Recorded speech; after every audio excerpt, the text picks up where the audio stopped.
Okay, so just to get started, welcome everyone. I'm Taryn Kendall. I'm the PTO co-president this year for John Jay Middle School. Cheryl Ropa is co-president with me.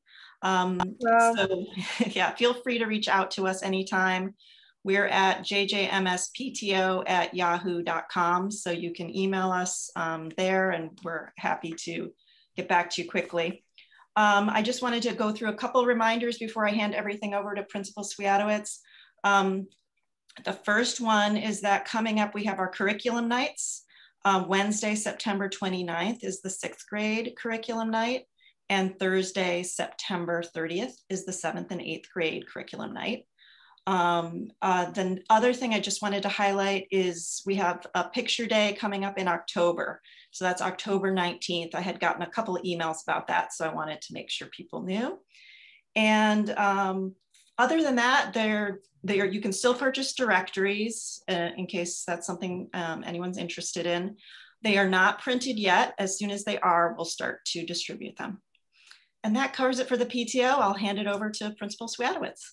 Nice. Please call me Jeff. So, okay, sure. Yeah, the less formal, the better. So okay. Welcome everybody. See a lot of faces on here. So hopefully you've come with questions that you have that we can shore up a little bit. Taryn, you just mentioned the curriculum night. So I will let you know that we've been working with the district office, et cetera. The middle school and high school will be doing a virtual curriculum night again this year. I think that it's important to us to make sure that everybody remains safe. So we will be pre-recording and uploading some videos, and then teachers will be available both at the middle school and the high school level to answer questions via email kind of during those curriculum night hours. So that's how we're going to do our curriculum nights this year. The 29th will still be for 6th grade, and the 30th will still be for 7th and 8th grade. So we're not overwhelming with watching too many videos if you have multiple children in the school. So that's the update on curriculum night. I did get a couple of questions ahead of time.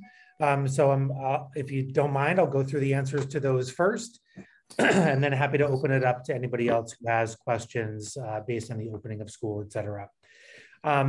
So first one, I'm sure all of your children that have been in school have been saying lunch and recess, there's not enough time to eat, et cetera, et cetera. So I do want to just take everybody through kind of our process and our reasoning why lunch and recess look like they do this year. And then hopefully let you know that things are getting better. Hopefully when you talk to your children about them coming home, it should feel like there's more and more time to eat each day as we go through our process and kids get used to the process of what they do. So first of all, our cafeteria can sit about 90 students at 6 feet of distance. So that is required by the CDC in New York State this year. When you are eating indoors, you must be at least 6 feet away from each other. So that does not allow us to sit our entire grade at one time. Our 6th grade has about 250 or so students in it. So we basically we have 42 minutes to eat. So we basically just decided that it would be best to divide our largest group in half and subsequently each of our other grades in half. And between using our cafeteria space and our front hallway, like we did last year, we're able to do kind of 2 seating for lunch. We couldn't do the entire group at the same time like we did last year. We didn't want to use the gymnasium. We wanted kids to be closer to the food so that they could access it and not lose even more time going from the cafeteria down to our gymnasium. We had food delivered and everything last year. So we're trying to get closer back to hoping that we can be back to a regular school setting. So that is our plan. So we do half the grade at one time. So half the grade eats first, half the grade does recess first, and then we switch about halfway through. So it's about 20 minutes. The first couple of days while we were making sure that students knew exactly where they were going, we had them go to a class, check in, take attendance, and then move. Now that students are kind of getting into the process of knowing where they're going, where their monitor is going to be, we are just having them report to the class, then they're going to the next location. So it should be about 20 minutes for each space. So that's a good amount of time for those of you who have family dinners. most kids can eat in less than 20 minutes. So, that's kind of how we're focusing. And again, just making sure that the children, we're trying to catch up with kids that, are a little bit slower and say, like, you do only have 20 minutes. Those are the important pieces, making sure that every kid does have time to both eat and run around during that 42-minute period. So again, we're hoping that it's going to become more and more efficient over time. We've already made some changes, so we hope that that continues to be more efficient. So that's the first question. Second question is a little more, it's an interesting question, and maybe we can have some other people kind of chime in on what you might do in your own house. But the question is, last year we had an issue with technology controls. So we want to know how the school is handling technology differently this year. So far, it looks like my son has unlimited access to YouTube, et cetera. So again, I think it's a complicated answer. Our hope is that there won't be as much video dependent lessons for this year. So you may still see some video when you're flipping the classroom. You may ask students to watch a video, et cetera. For any families who are, and we've done a lot of talk about social media, et cetera, over the last year or so, for any families who are struggling with their children feeling like they have unlimited access, we do recommend, as we always have, putting the computer in a more public place. So you might want to say that your controls at home are, you can only use your school issued device at the kitchen table. You can only use your school issued device, or you can't bring your school issued device into your room, so that there's not that distractibility through the YouTube wormhole, et cetera, that we've talked about in the past. We issue devices to make sure that all students have access to everything. You can also say to your child, I want you to leave your device at school if you have controls over a certain device at home. The Schoology platform, et cetera, is based on the web. So you can access it from any device. You just have to sign in using your school-based sign-in. So students can absolutely be under your own limits if it's easier to limit your own devices at home. But those are just some suggestions that we do offer. Last question that I received ahead of time, and then I see that a bunch of things are popping up in the Q&A piece. I'm wondering when and if COVID vaccines will be required for eligible students and teachers. So that has absolutely nothing to do with our school. We have to follow, again, CDC guidelines. We have to follow New York State guidelines. I think you're starting to hear, it seems as if, listening to the news cycle, some companies are starting to say it's mandatory. Some government agencies are starting to say it's mandatory. We are not a mandatory vaccine place as of now. I don't know where that's going. I know how political that whole idea is. So we just follow the directions that are given to us by New York State and the CDC. So you just kind of a stay tuned as far as that goes. So I was talking, I wasn't necessarily monitoring the chat. Karen or Cheryl, any questions that are popping up that are either related to answers I've already given, or do we just want to start at the top of the questions? Yeah, why don't we just start, and then we can, if we've already covered it, we can just move on. But the first one is, what is the purpose of home base? Sure. So the purpose of home base in the past has been a nice place for students to connect. It is a 6th, 7th, and 8th grade group. It's kind of like a grounding place for students as they come into the building each morning. So the purpose of home base this year, we have purchased through the PTO, we have purchased agendas for all students this year. We really felt like students became very technology dependent last year. So one of our focuses for both Mondays and Fridays during the school year is take out your agenda, look at the homework that you have, look at your weekly plan, and make sure that you can look at your whole week and say, what do I have to do? If I have a long-term project, where can that fit, et cetera. So that's Monday. We encourage the kids to take that out during home base and look at it. And Friday, kind of look back at the week and say, is there anything else I would have done differently, et cetera.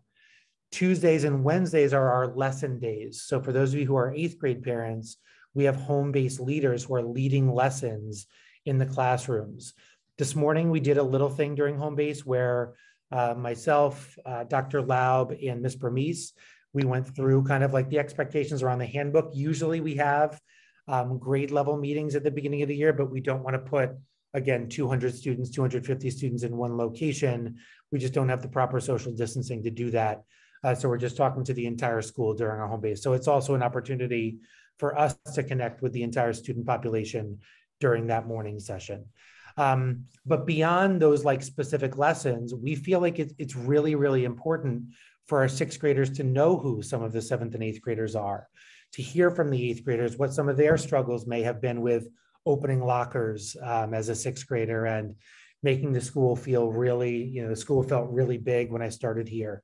So really building that sense of community, both sixth, seventh, and eighth grade is important to us. And then we'll get into things like Hispanic Heritage Month. We'll spend a little bit of time doing that during home base starting next week as well. So home base is kind of a catch-all. And then when you think about, for those of you who are in education or, follow up with some of the information that's coming out about adolescents and coming out of the pandemic, we do want a place for students to feel at home. There's a lot of work that our school psychologists actually just shared yesterday during a faculty meeting about trauma-informed classrooms and what that trauma might look like and might appear like in classrooms. So we really do have a focus on social emotional wellness for our students as they're returning from the pandemic. And again, home base is a nice place, really no academics, but just a nice place to come and feel a sense of belonging in a similar place to start the day every day. So hopefully that answers that question. How does extra help work in the afternoon? So great question. So we have assigned days to our teachers. Teachers should be posting that on their Schoology website. We basically have like a math day, an ELA day, a social studies day. There are only 3 days. Students can access multiple extra help days. So if you have like one math question, then you want to go to science, you definitely can do that if they are on the same day. But basically teachers are here on those days. They have to be, it's part of, it's a contractual piece. So you don't have to sign up to come in for extra help. You just attend your teacher on the day that they have their extra help session. And then we ask that if students are being picked up, that they stay until the 3:25. So stay for the entire extra help. Then you can go to the front to be picked up. If you are riding a bus, then you will go to the cafeteria and wait until the late buses. Those of you who were here last year may have heard about blue passes. We ask all of our teachers to make sure that they give students a blue pass to leave an extra help or a club activity after school. And that's just our way to make sure that students were at a school event. And that's it was helpful to our bus drivers last year to know exactly who was on the bus for social distancing, attendance, et cetera. But yeah, you can just show up at extra help. Again, that should be available. And you know what, I'll make sure to put that in our next communication home in terms of extra help and what days are available for what subjects.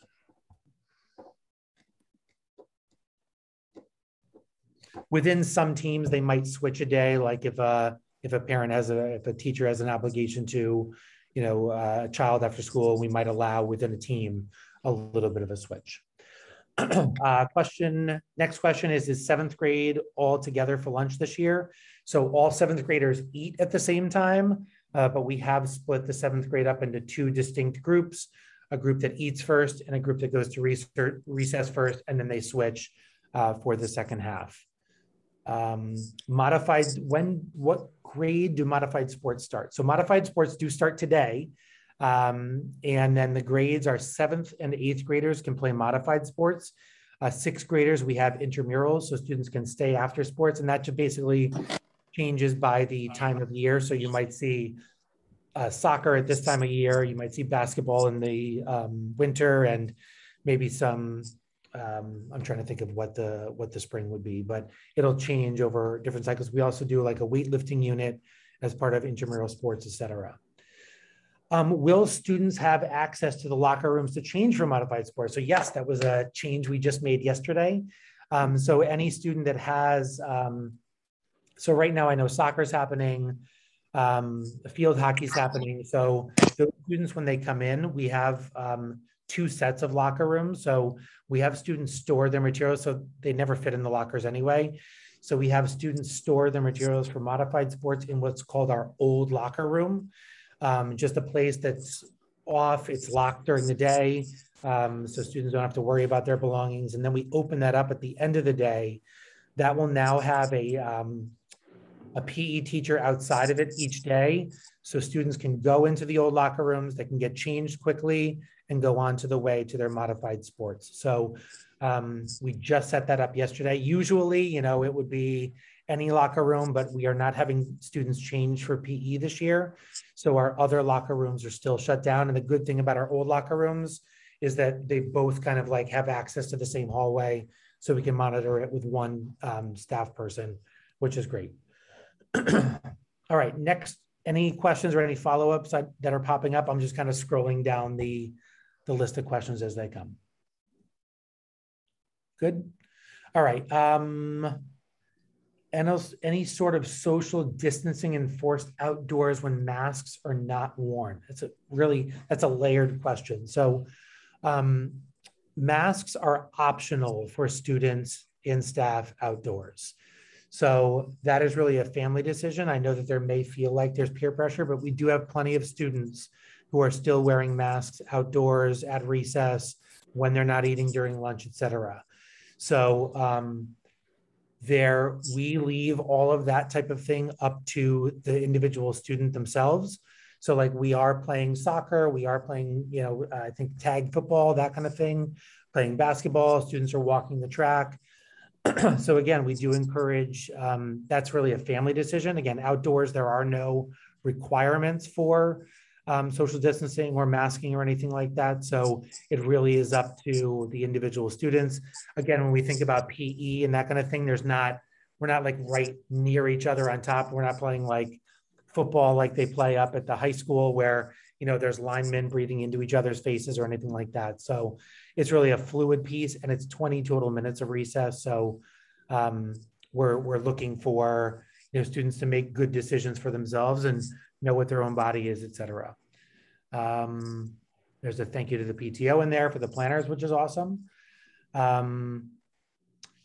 So really interesting question here about, it says, I understand kids need to be distanced during lunch, but why can they not have tables or desks? Awesome question.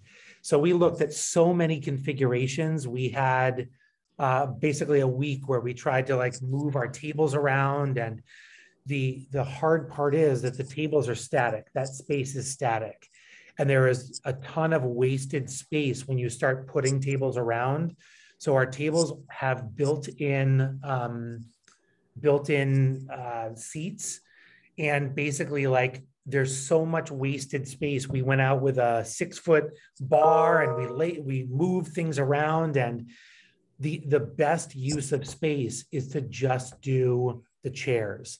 I wish we could do more, but then when you also think about the fact that there's only like a 2-minute changeover between the two different groups sitting to eat. The chairs are, again, the best thing. We can spray those very quickly. If you add a table in, then we have to spray both tables, chairs, get students seated, et cetera. So we felt like for a cleanliness piece of where we are right now in the pandemic, our chairs were our best option.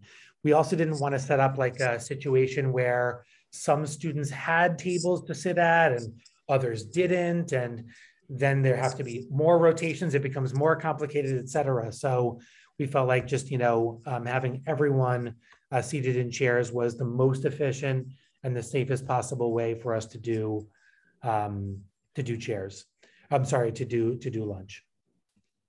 So I hope that makes sense. But it's not something that we just said, oh, you know, let's just have kids eat in chairs again. We did want to have students sit at tables. That definitely was, again, where our goal is to get more closer back to like what school should feel like, and also recognize that we are still in the middle of a pandemic. When will after school help begin? It begins today. So again, all of our teachers have the late bus runs. So students who do have questions about what bus they're on, et cetera, they can answer that in their extra help session.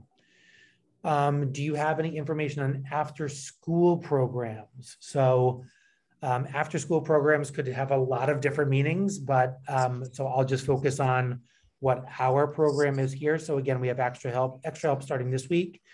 We like to layer things in here. So extra help will start this week. Extra help and clubs will likely start next week. And so that way we will have to make sure that everybody knows what clubs are available on which days. Because a student attends a club once doesn't mean that they have to attend a club forever. We do encourage, as I think we've said every year, we encourage all students to participate in at least one club or activity after school. It's a great way to meet new people. It's a great way to meet students at a different grade level with similar interests. And when you think about the fact that our elementary students are coming from 3 different schools, but then they will be one group moving forward, I think it's a great way for kids to find out what their interests are and really know some of the other kids that might not be on their team and might not be on their grade. I think it's a great way to do that. All right. Ooh, interesting. My daughter has still not received her iPad and her Schoology login isn't working from a home device. We've sent 2 emails, so that should get resolved today. We are hoping. Again, please email me and Student Help Desk if that's still a struggle moving forward. I don't know what happened there, and I send my apologies to anybody that's happening to. It shouldn't have happened, and so we do want to make sure that all of our students have devices. I don't know why it wouldn't be working on a home device. The only thing that I may recommend is that you log out of your home device, have the student log into their device, or make sure that they're logged in. We do what's called single sign-in here in Katona Lewisboro. So you have to sign into your Microsoft account in order to access things like Schoology. So just make sure that your child is signed into Microsoft Online, and that way they will have access to their other pieces. If kids wear masks, will they be quarantined if they ride the bus with someone who tests positive? Interesting question. I don't have the answer to that off my head. My understanding is that if you're within 3 feet, you do have to quarantine, but there may be other mitigating factors on a school bus, like having the windows open, that kind of thing, which may mitigate that. I'm not 100% sure of that answer. So let me see what I can find out from transportation.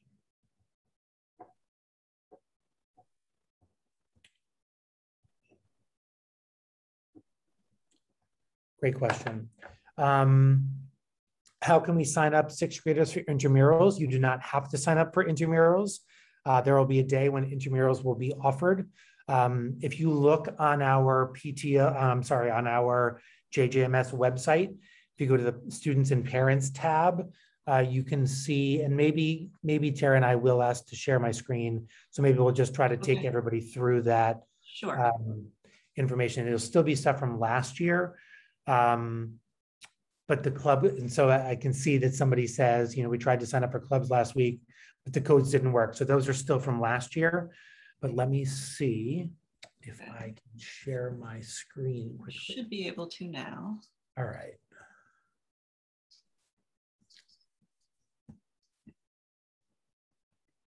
All right.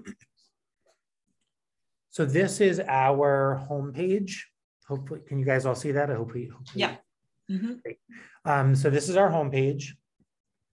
Any information that any parent or student wants at any time, please come to our homepage. We're really trying to add as much as we possibly can. See our ABC homebook, ABC handbook, etc. And after school extra help activities and transportation. So that will be this. So again, you'll see some of the links here for important notes, et cetera, et cetera. And then let me make sure. Am I missing it? I don't see it. Is it further down? Okay.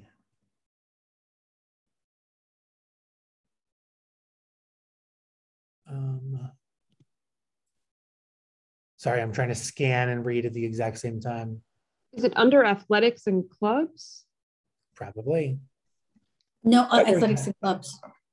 So if you go to the 20, thank you. If you go to the 2021 club brochure, these are the clubs that we had last year. So again, as we're updating that with our sources for this year, we likely will not have a Zoom option this year. So we've got to update this with our new information, but this is the place where you will come next week and say, what are the clubs that you would like to attend? So we're definitely still running the Animal Care Club, the Art Club. I think most of these will still be available like they were last year. Just the dates will change and there may be some added and some may go away. But that's a great place to come. So you'll see student government is like a weekly club. So you're committing to something like that, especially if there are elections, you're definitely logging in there. Something like the geography bee is like a shorter time during the year. So again, that's where you will go if you are looking for any clubs and activities. So thank you, whoever found that on the tab. All right, so that looks like it's a majority of the questions regarding lunch. Should the student take a towel like they do in elementary school? So that's absolutely up to each family. We did have some students sitting on like their like a sweatshirt or something like that yesterday. You definitely can bring something if you would like. We didn't recommend that last year because we did not have lockers available. But if you just want to encourage your child to bring a towel and leave it in the locker and take it out for lunch when we're outside, that's a great idea. Please share where I can find the calendar schedule days. So I'm going to go back. Let me just make sure I can find it on here first.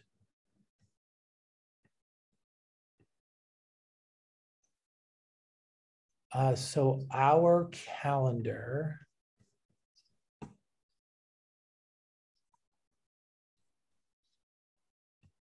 I just want to make sure that I can find it before I'm opening up the page. It should be on our main page. I'll take you to that in a moment. So I'm going to share my screen again.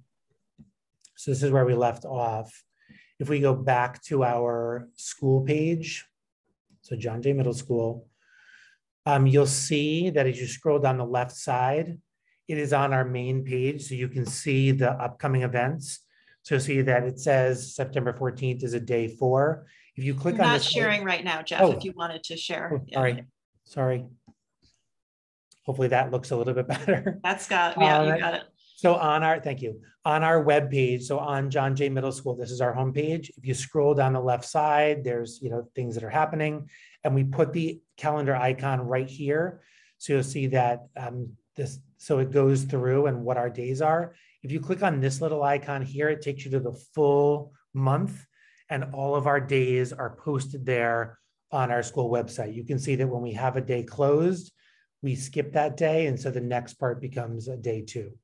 So you can always see that. And again, when you go back out to our schools, this is what I was showing before, John Jay Middle School, if you just scroll down, we did put the calendar here. So you can always see what the events are. And then you click on this little icon here to get a full month view. You can print that out and have it at home if you want a printed view.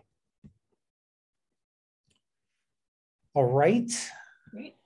So I think I'm caught up to all the questions, but we can open it up now to anybody who would like to unmute and ask questions, or if there's anything that as we're scanning back through I missed, which I very well could have, that can come out as well.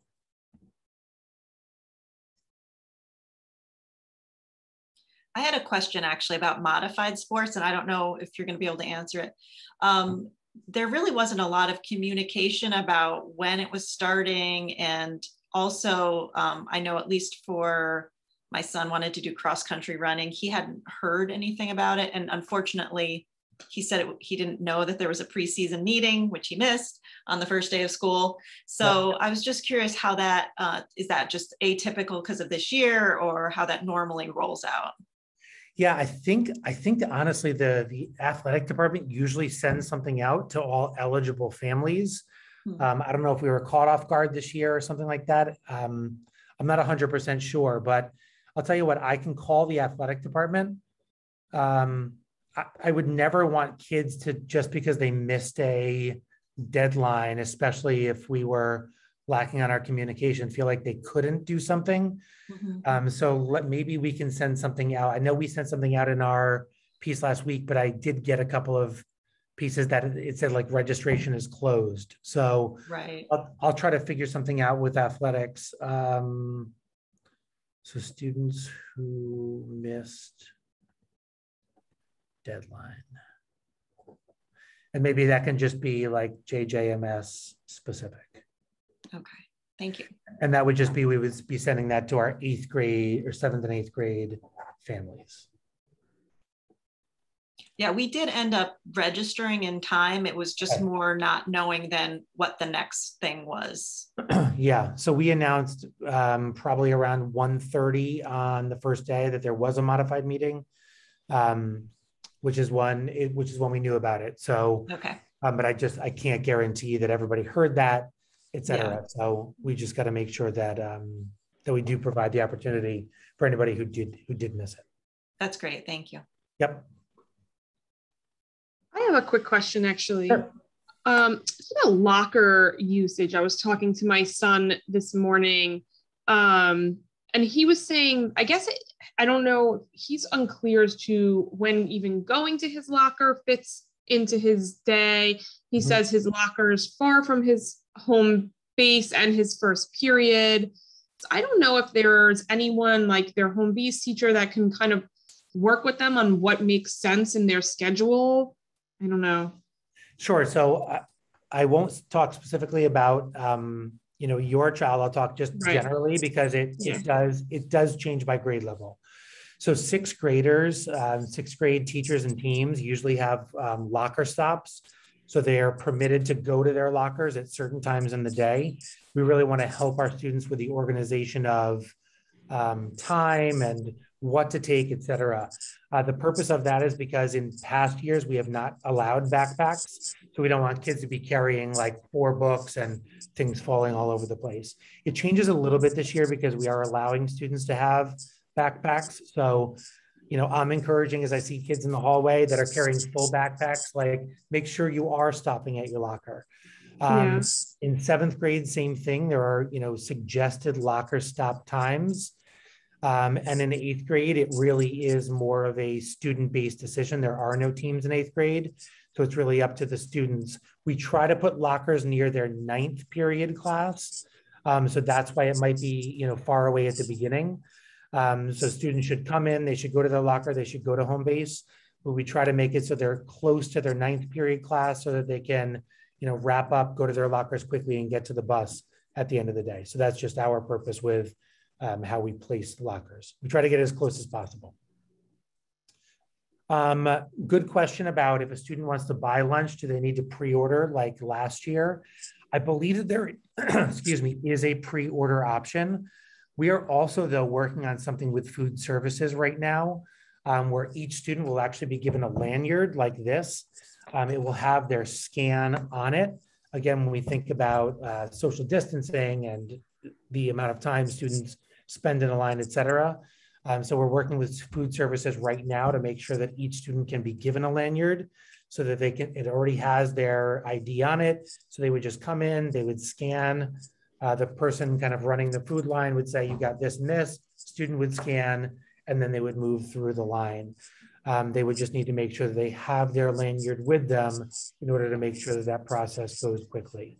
That is not ready to go yet, but it will be ready to go in the future. So you'll just need to make sure that students have money on their account. And I think you can do that through the food services link on our school website.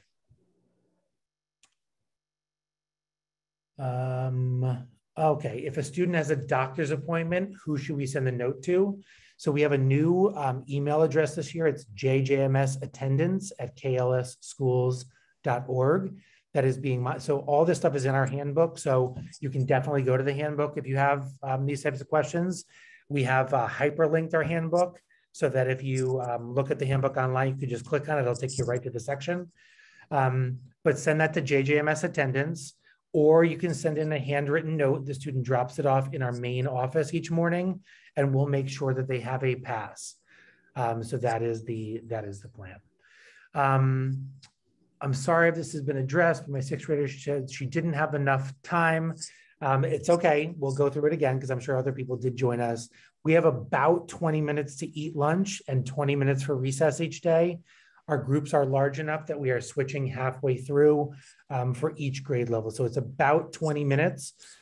Just make sure that you encourage your child to, they're allowed to like bring their materials and leave it in a room and then go to lunch. So, you know, don't spend too much time at a locker because that just kind of cuts away at the time that you have to eat.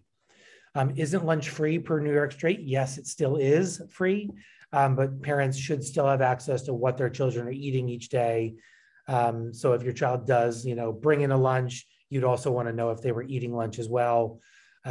Everybody should, you know, we should know what our students are taking in throughout the day. So that's just our way of keeping track.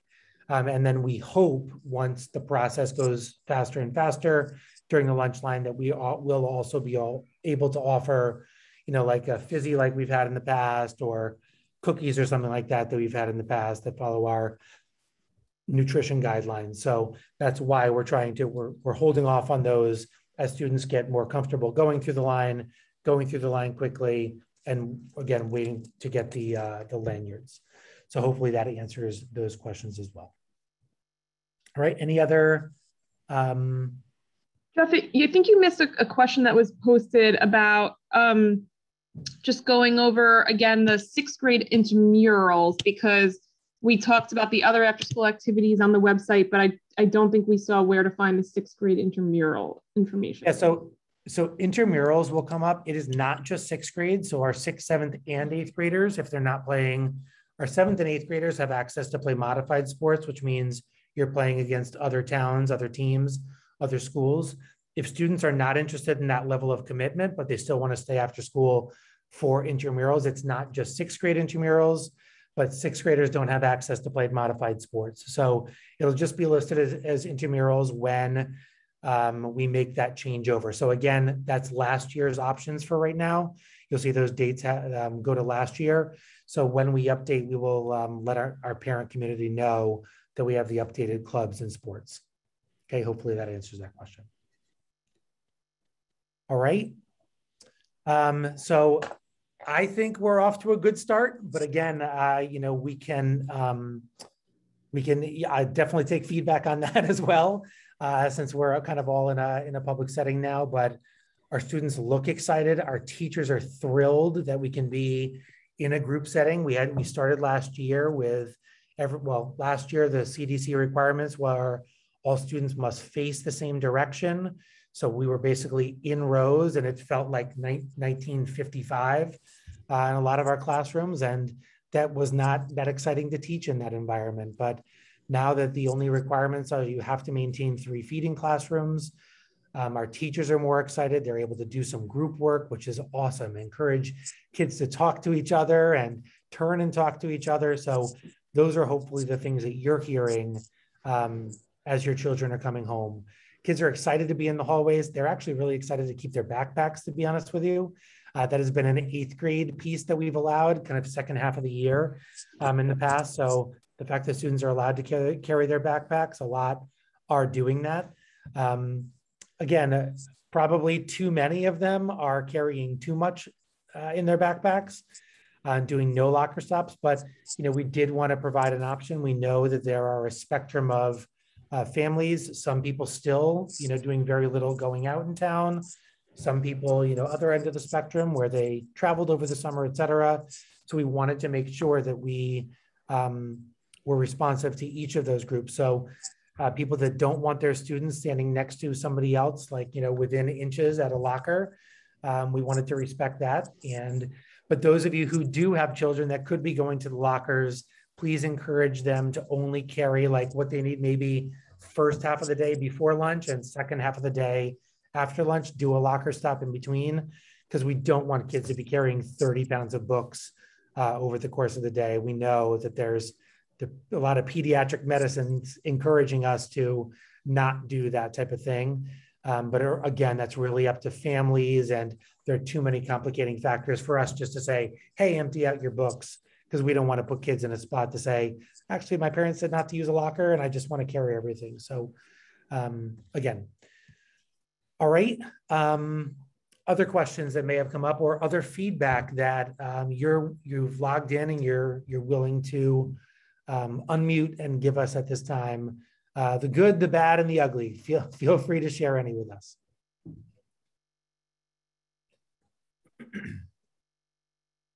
Any question? So you cannot, so I'll just address that you cannot pre-order lunch. Again, we're hoping that won't matter. Once we get the lanyards piece in here, you will need to, if New York State does change it over to having to pay for lunch again, or your child, once we start to add those like other pieces that you can buy, you'll just need to have make sure that the money is on the account for a child. But right now, a student can come through and say, I would like a turkey and cheese sandwich and an apple, and it's bagged for them, and they go through, they just basically are writing their initials down until we can get the lanyards ready to go. You can also do hot lunch. That's also an option. So we do have a couple of lunch lines running, but again, the clock like ticks in our head throughout the day. So we want to make sure that we're not providing like 5 minutes standing in line next to someone, because CDC guidelines are 15 minutes, within 3 feet of someone. And if that person is positive, then we have to quarantine them. So we don't want multiple minutes standing in line. We want it to be a fluid process, which is why you're hearing some of the things you're hearing. I'm doing my best to not bore you to death with why we're making some of the decisions, but also kind of provide some insight as to we're making decisions. Oh, interesting. Okay. Question came up about the weekly COVID testing that was mentioned this summer. So we are in a process with our district office. My understanding is the company has contacted the district office. So that is in the works for what that testing and what that process will look like. I'm sure that you will have district-wide communication around that issue when it is set and ready to go. But people will be in the building. My understanding right now is that it's a spit test, I think. So no, like for those of us who have had COVID tests, not the up the nose piece. My understanding is that it will be a spit test piece. So I heard something like they could do like 100 in an hour or something like that. So it's like, come in, make sure that we have the right name, spit in the vial, and then move on. So that is my understanding. Another great question. So good questions coming in now that we're through all the process questions at the end. So what will the learning process look like for students who are in quarantine? Awesome question. So when students are quarantined, we are basically going to treat that like it is an illness that prevents a student from attending school.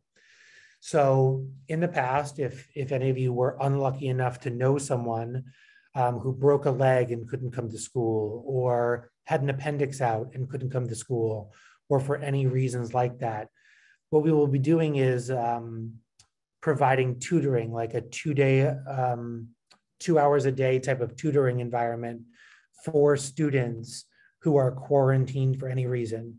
We will encourage the students to follow along on Schoology, but both at the middle school and the high school, that is our process. So we will be setting it up, tutoring just like we have in the past for students who could not attend during the day. But in the meantime, we've also set up Schoology as a great way to communicate kind of what the expectations are that are happening in the classes. So that's a great question. And I'm glad you asked so that we could share that information. That will be set up through the school counselor. So contact the school counselor and they will be setting up. We have a number of individuals who have already shared that they are interested in tutoring students outside of school. I think most teachers would prefer to tutor their own kids outside of school, but we just can't speak to teacher availability. So it might be same grade level or same subject when we get to that spot. All right, so I think I'm caught up on questions again. Anybody have any questions that either what I've said is sparking a question or an interest, or Can I go back to the technology question from the beginning? So I know you mentioned that the controls, they're not tech controls, they're more like you should have your kid sit at the table when they're using their device. So we tried that last year. It wasn't very successful. And we got some program that we thought would be able to help us control what was accessible on the device from school. But for some reason, we couldn't, like it, because we are not administrators of that device, I couldn't use that control from the iPad. So is there any plan going forward to be able to give parents some sort of control over that device? Or is it literally the only control is sit next to them while they're using it? So we can't control your Wi-Fi at home.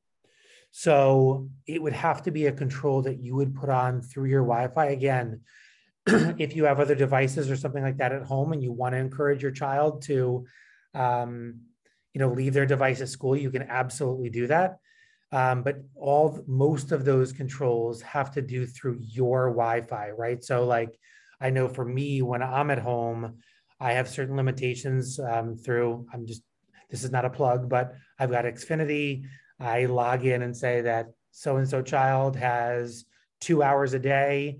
I can limit specific websites on there. Yeah, we were able to do that on the weekends, but on school days, it said we could not do it because we weren't the administrator.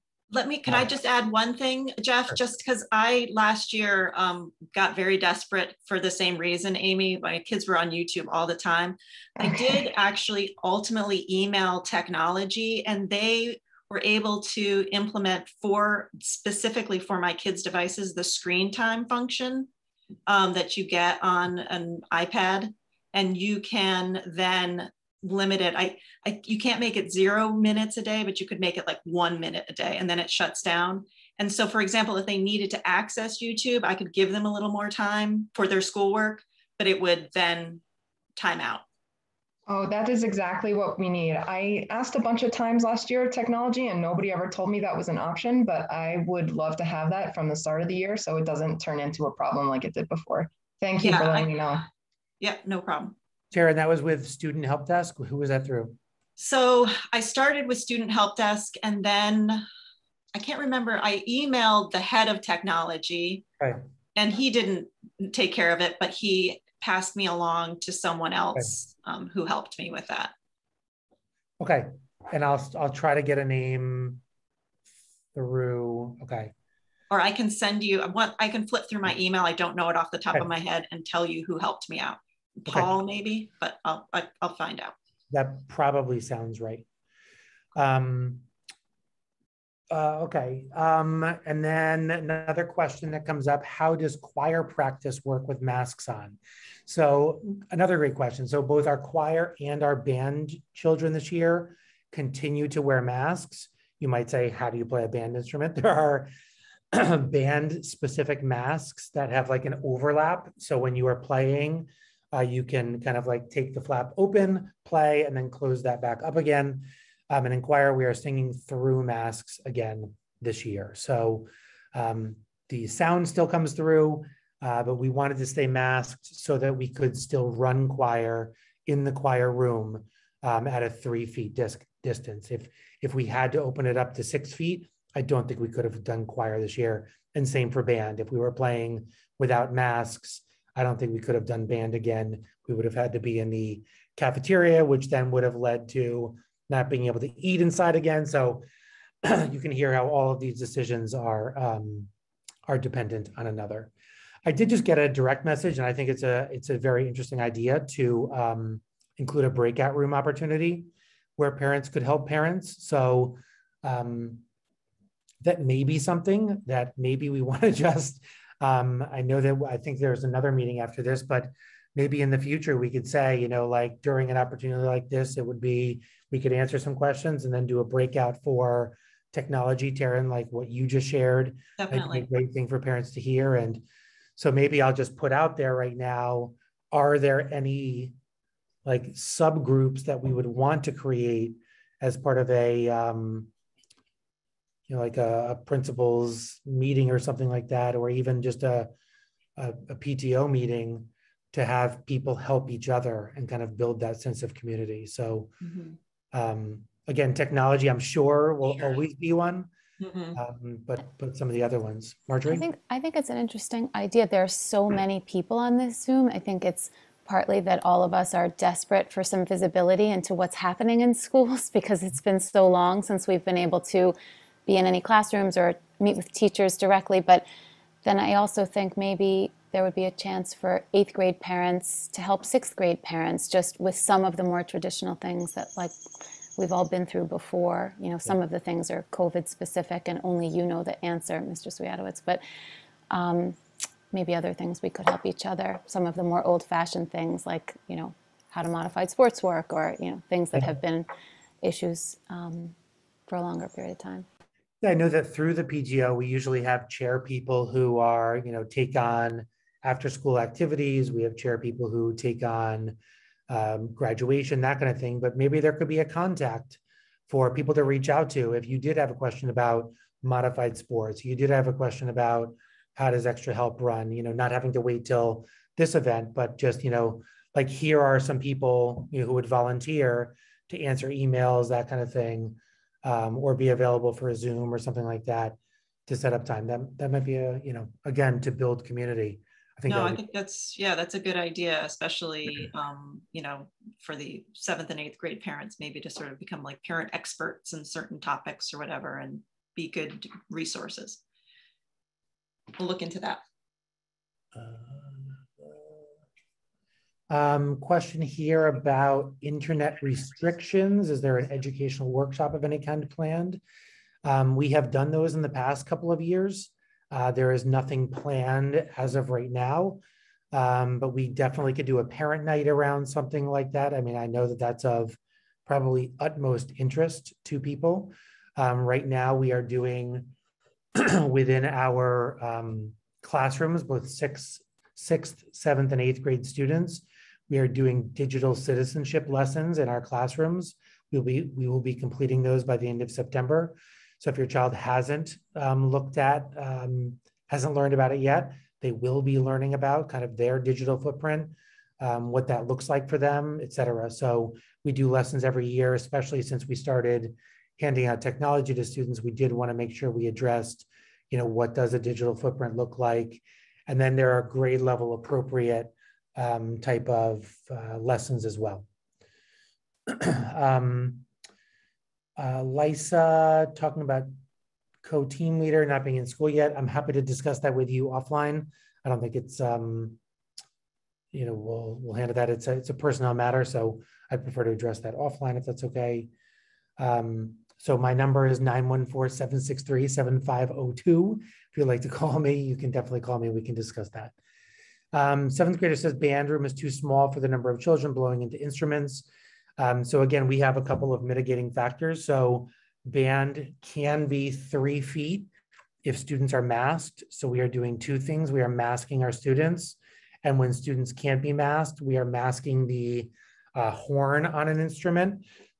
So we do put a little cover over the horn itself so that that breath coming out of the instrument is also masked. So that is how we are doing that in band class. And it is 3 feet, both in our band and our chorus class. And we're able to reset because our tiles in the rooms are 1 foot tiles. So we know exactly what is 3 feet, even though that might feel very close in the band room. And again, that's something that if you are concerned or your child is concerned, you can definitely talk to the teacher about it and just make sure that that concern is noted by the teacher, and placement can be changed to an end or to a different row if that concern is there as well. And thank you for the feedback on digital citizenship. All right. Any other questions that people have? I think we're all caught up. Cheryl, you were good at finding one that I missed before. So any other questions that we can answer? Hopefully this has been informative and a good glimpse into what we're doing. And I think to that other point of like not having parents in the building and not being back for open house, you know, as we are talking to teachers about, what open house would look like and feel like as they're recording their pieces for parents. We will do our best to make sure that they can kind of show you around the classroom to make sure that you understand what that environment looks like, that your children are sitting in for 40 plus minutes a day. All right. All right, so thank you so much for everybody. I really appreciate you coming. Again, you can feel free to stay on. And I know that Lisa, if you do want to call again, the number here, 914-763-7502. I know that we sent out a message to that team, and I'll leave it at that. Okay, great. Well, thank you everyone for being here. As we said earlier, you also can send questions and concerns to the PTO at jjmspto@yahoo.com, and we'll happy to direct you to the right person or get an answer to your question. Other than that, I wish everyone a very good day, and we'll be doing these principals coffees every other month, just so you know. Great. Okay. All right, thank you. Thanks, everybody.